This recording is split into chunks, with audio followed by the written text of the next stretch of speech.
an intense burst of light, like a miniature sun, and recognized the signs of a cultivator breaking through to the three-star Ghost Axe realm. The scale of the energy astounded her. She'd never imagined a breakthrough of that realm could be so monstrous. Driven by a sense of duty and a flash of recognition, she raced toward the disturbance, vowing to catch the mysterious individual this time. High on the mountain, Fang Yi was focused on his breakthrough. He pulled in huge amounts of golden energy, which spun around him before forming a bright, sun-like ball above his head. As he meditated in the air, the power behind him formed a complex, star-shaped divine shape. Golden energy sparked across his skin, and his eyes glowed with great power as he tried to control the wild energy. Finally, the power came together, taking the shape of a giant divine axe made of pure golden and light blue energy, crackling with power. Meanwhile, Su Jingying arrived and stopped suddenly when she saw the amazing sight. She watched in total disbelief, seeing that the mysterious person was about to swing the divine axe he had just created. His level of control was incredible. She wondered how anyone could command so much spiritual energy with such perfect skill and steadiness, asking herself if this man had secretly been training for centuries. The sight brought back a painful memory. Su Qingying remembered her own attempt to break through to the Ghost Axe 2-star level. The pressure from her own divine axe had been too much for her, pushing back and making her cough up blood. It left her stuck in bed for a full week.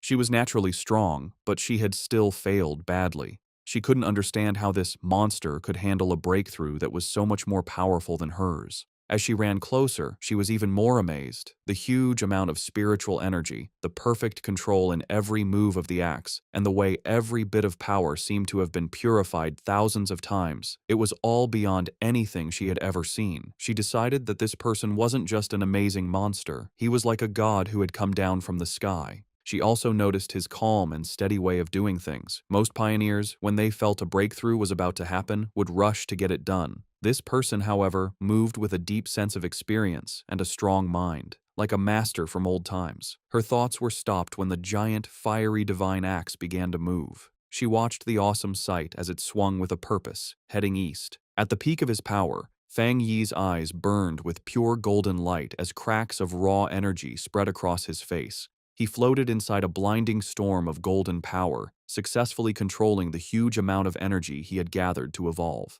A system window then appeared, officially confirming he had succeeded.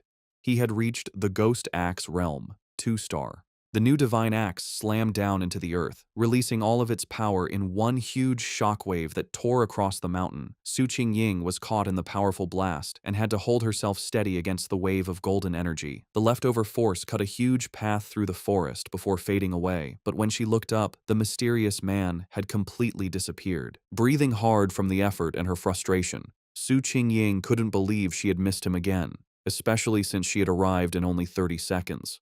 A worrying thought came to her. He must have known that she was tracking him. She worried that if he stayed this hard to find, her mission to recruit him would be impossible. Just as she was about to give up, she paused. A sudden idea hit her. She looked away from the path of destruction and toward a giant old tree that was now glowing with a soft, leftover golden light.